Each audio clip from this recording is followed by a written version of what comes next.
Hello fellow leggers, you are joining us in the Midlands for the first time at the Hippodrome Theatre in Birmingham. Where we are reviewing the UK tour of Les Miserables. So stick around to hear all of our thoughts on this legendary musical. Find out how many stars and whether it's break a leg or leg it.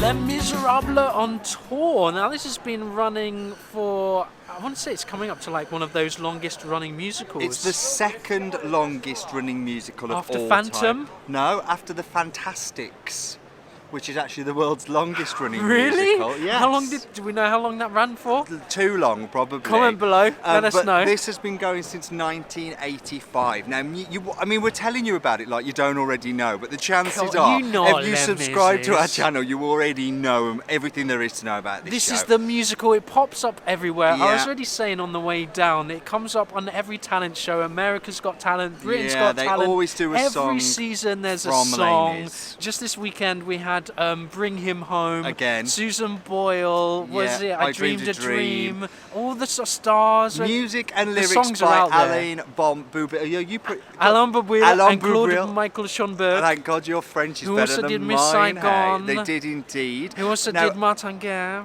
Originally, Marguerite. the less said about those, the better, though, right? But it's originally released as a French concept album and first staged in Paris in 1980. It was then translated into English and played at the Barbican Theatre in London in 1985 before transferring later the same year to the West End, where it's been ever since, guys. But in various different houses. I was going to yeah, it's been in the West End. It was at the Palace for ages, and now it's at the Queen's. Yes, and it's about to go into a concert version while at the Gielgud. and then they're going to size down and then go they're going back to into take the Queen's. this production into the Queen's. Which is interesting. Which is interesting because we're losing the Revolve, guys. Say goodbye to the different famous direction. Barricade Revolve and something a bit new in the UK tour and then in the West End. Now, it was a critical flop at the time. Critics hated it, but the audiences... Who cares what critics I know, think? what do they know? But the audiences loved it. It was a smash hit. Now, there have been many productions since and even a film adaptation in 2012 starring Hugh Jackman and Russell Crowe. He should have won an Oscar for that.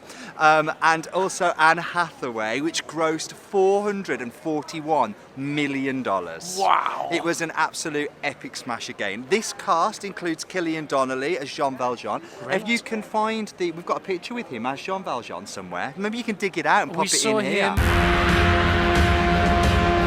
Also has Sophie Louise Dan as Madame Thénardier, and you know how much I love Sophie Louise Dan. We love her. She is brilliant. Now, it's 14 hours long and 7 intervals, so stick around to find out all of our thoughts during those. And to the end to find out how many stars. We've come to the interval of, I'm not even going to try and pronounce it, I'm just going to say Les Mis. Les Mis? Les Mis. Les Mis. Les Miserables. I know what I'm doing, really. Which means it's time for the Break-a-Leggers 30-second 30-second interval interval breakdown. breakdown.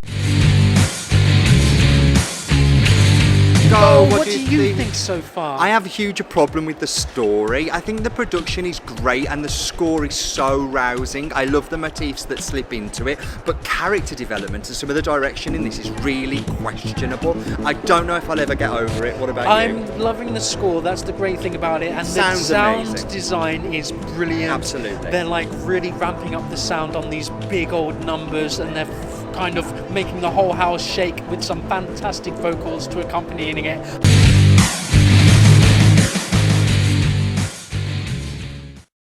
Well, we've come to the end of Les Miserables, Les Miserables. and Are you going to go first? now I think we should Come on. prefix this. Firstly, can I say a massive thanks to Ian Ward for the tickets for this? Yes, he's thank a you, fellow legger. long-time viewer, big supporter of ours, so thank you so much, fellow legger. Thank you, Ian. You've done a wonderful thing. Secondly, full disclosure, we have seen this before on Broadway, and the production is very, very similar. Pretty much identical. I think Yeah. it's the same director from Broadway has done this one. Yes. It's that. So I think we knew So it's what to different expect to in that Trevor Nunn production. Yes. That's that classic original. And I think I need to say that I don't think I could have had a better experience than being on the front row for that on Broadway and have Ramin Karimloo spit directly into my face, which he did, and I haven't washed since. But we had a very different perspective then, because we were Yes. right on the front row, Yes. whereas we were quite far back, so we could see the whole thing in its entirety. And it is a spectacle. My God, it spares no expense. It rivals any big West End production. You are going to get your money's worth with this show,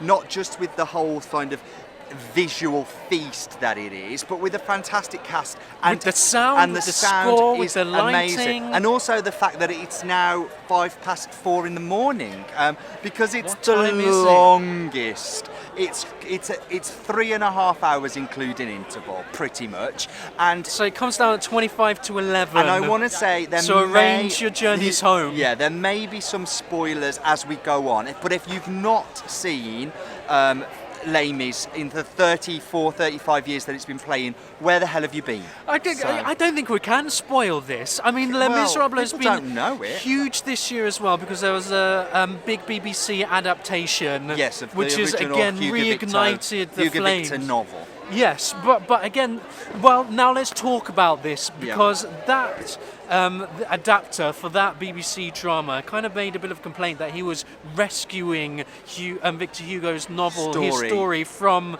the musical, because they destroyed it. However, I think that the musical film adaptation, right, of The this 2012 musical film adaptation, not Is the that one? BBC No, one, no. the 2012 musical adaptation. Brought it closer. Starring the wonderful Russell Crowe. brought it closer to the original text, and Okay. this version does that still, But brings on it even stage. closer. So I don't think it is as far anymore. Okay, I completely get what that guy is saying, because I understand Victor Hugo's novel is a tome. I understand that it is vast and epic and sort of War and Peace in length. I tell you, it's And- epic. It scales generations, And decades. This zips through plot and time periods in a way that is a bit of a like, if you can't keep up, then up yours. Like, it feels like there are things that I You missed. had issues, and I didn't. As a result, I'm left cold by the character development, because I don't know, number one, what they're fighting for. It's never expanded on.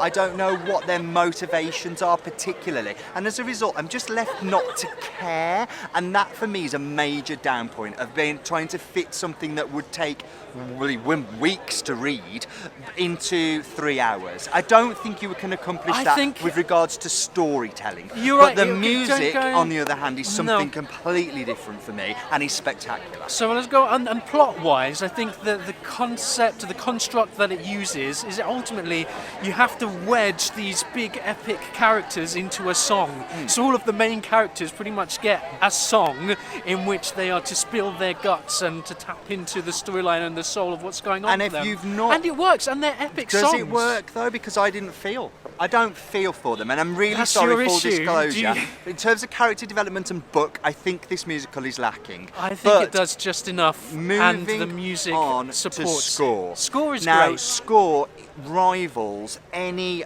It's the most like, I want to call it cinematic. Cinematic. It's cinematic on scale. In its think orchestration, think of a it's John Williams beautiful. soundtrack, and how that added an extra element to those films such as Star Wars and Indiana Jones, and lifts it. The score does the same. And for they this ram piece. it down your throats. They It's a do. sledgehammer of Yeah. a score at But points, my where suddenly God. this music goes boom, boom, boom, It's- to really accentuate these key moments. It's not subtle at all. It's rousing, Sledgehammer. it's passionate, it's completely clever, and it uses music in the ways that Hollywood blockbusters use music. And from the moment that first chord starts, actually no, from the moment Jean Valjean has the story begins, your heart is literally pulled out of your chest by the orchestrations. You mean you felt something then? In the music, absolutely. You felt for Absolutely the character? in the music. Oh no, I Okay. couldn't give about him. That's the He dies at the edit wedding. I'm gonna have he to ruins beep out he now. ruins their wedding. I've got no sympathy for the Who guy. ruins the wedding? And what do you mean? Did you No. know this is for a So, video? This yeah. is for another. Has anybody got a map? Stop 1 second though. I just want to talk about my real problem with this piece with regards to character. Javert is the most I want to just call him excrement of a character. He is completely snivelly, whiny, little, whatever the word you want to might beep out there is, that needs to just get over it. He comes across and portrays himself as this pious, religious, devout person, but he's almost one of those people that that come across that way, and you say, have you read the Bible? And he's gone, it's too long, I didn't read it, because the Bible is about redemption and forgiveness, and he spends his whole life chasing down a guy who saved the life of somebody by stealing a loaf of bread and served a 20-year sentence for it, and he just can't let it go. My God, that man has got issues, and as a result, his death can't come soon enough for me. But you didn't care about the characters. I cared about that.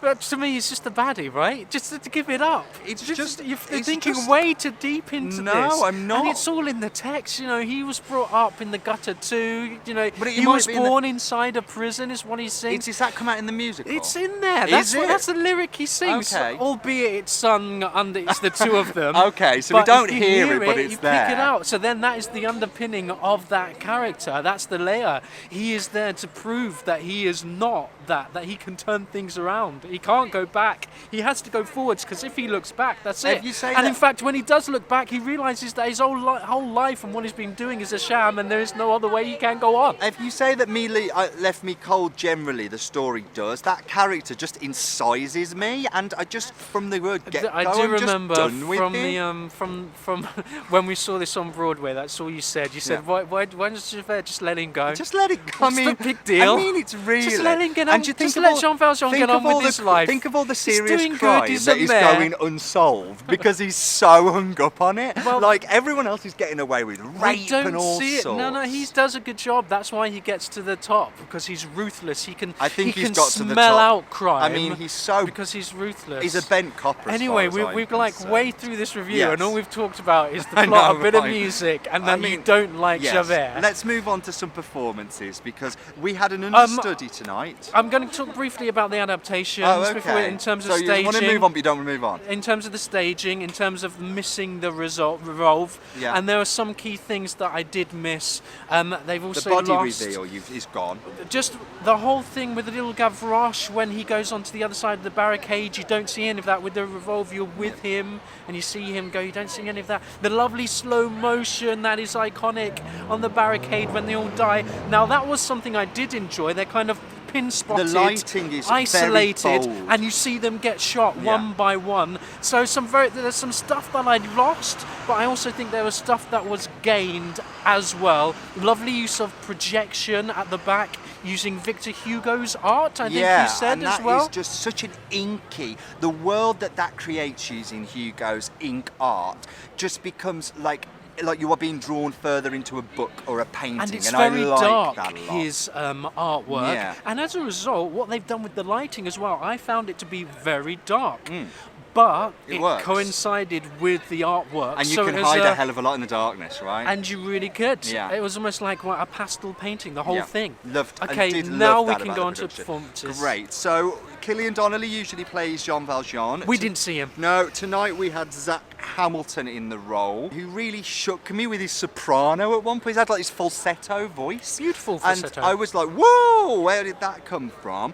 We were sitting quite far away, and you can't see the character age, so you sort of have to rely on his mannerisms, but I thought he did a great job. That's for everybody, so I guess that's kudos to costume, because it's only the costume that helps us decipher who is who on the stage. And the costume is stunning. I mean, I want to wear every single one of those. And Adrienne Neofitu, who originally designed those costumes, wow, she's left amazing legacy behind. Yes, I really liked Fontaine. Yes, so Fontaine played by Katie Hall. Yes, I thought she was great. I thought she had a fantastic voice. Yeah.